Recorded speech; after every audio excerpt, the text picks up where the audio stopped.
bababa ng 70,000 pesos. During weekends naman. Hindi naman siya bababa 100,000 pesos.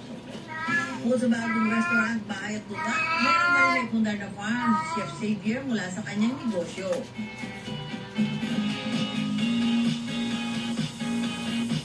Bitin sa isang basong halo-halo,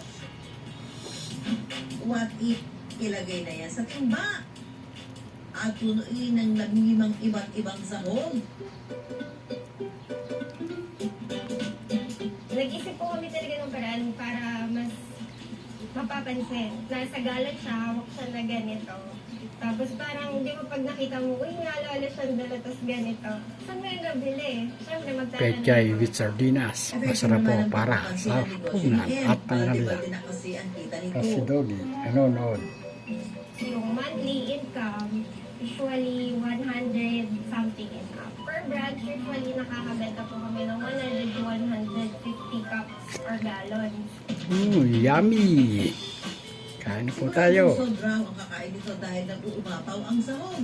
May kamote, beans, munggo, dalawang klase ng sago, nata di coco, Okay na to. gulaman, saging, asukal, makapuno, melon, Okay na to. ube, leche plan, Kain na po kayo. gatas, at tinipid. Mabibili ito sa halagang 200 pesos. Meron din kalahating timba for only 120 pesos.